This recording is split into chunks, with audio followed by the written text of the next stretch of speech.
For the better part of about 20 years, Americans have been told that these people here are jealous of our way of life, that they want our freedom, etc. Now, this is what a group of people look like who refuse to be assimilated. Now, of course, America was there to spread democracy, at least their woke version of democracy. Democracy is cancer. The founding fathers did not push for democracy. What they presented to the people was a republic, a constitutional republic via representation, not a democracy ruled by mob, which is what we have right now. What you're watching is ruled by mob. What the mob says is what the mob gets. You people don't want to pay for rent because you're afraid of catching a cough. Well, then, woke politicians will force mom and pop landlords to allow you to live rent free.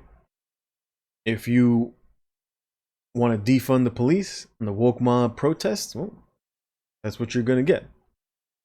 If the agenda is for the whole alphabet people to be able to teach your kids and to give them medication so that it stops them from progressing to maturity sexually, picking gender and all that other sort of stuff, well, then that's what you get. That's what rule by mob looks like.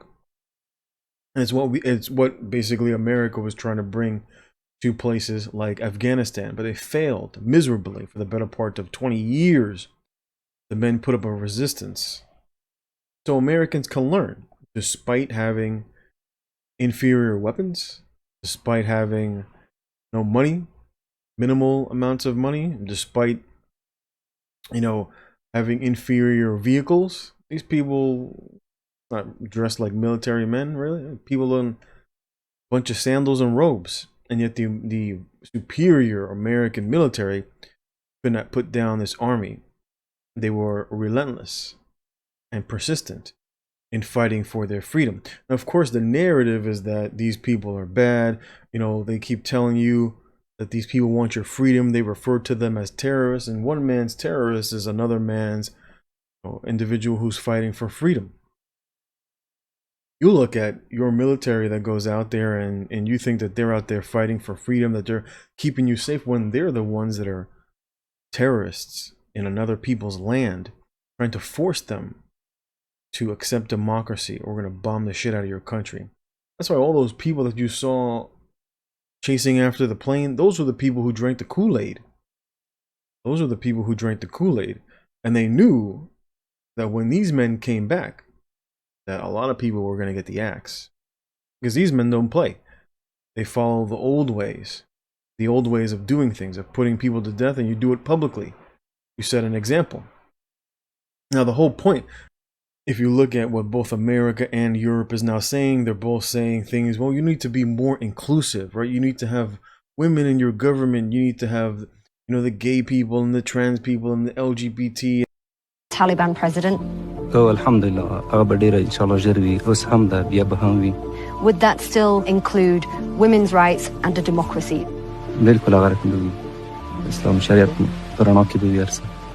So would you believe in the democratic vote, though? So would people be allowed to vote in women politicians?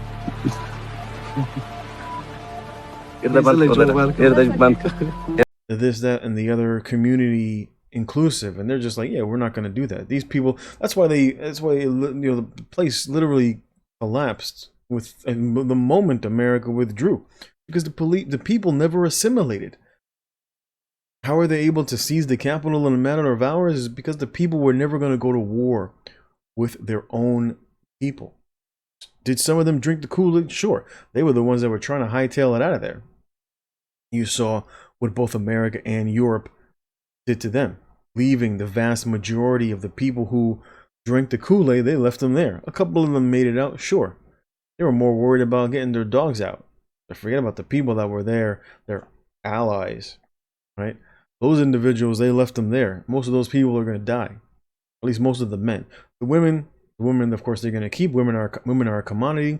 But the foolish men who try to drink the Kool-Aid and, we're going to be another woke state like Europe or America or Canada or what is it, a fascist state, like what you see going on in Australia. They were like, yeah, we're not going to do that. We're not going to go that route. And for the better part of 20 years, they pushed back. And it just goes to show you that as Americans who are fearful of pushing back, you don't have to be superior in your weaponry. Even though Joe Biden, of course, made comments about, oh, we're not worried about your AR-15s. You're going to need some nuclear weapons and some jet planes or whatever it was, some AF-15s. These people literally running around in sandals in the desert and were able to put up a fight. You had the rice farmers in Vietnam that were able to push back the American democracy soldiers. It just goes to show you when you're really looking to push back, when you're really looking to stand up to individuals who are trying to force you into a way of life that you just don't want, persistence pays.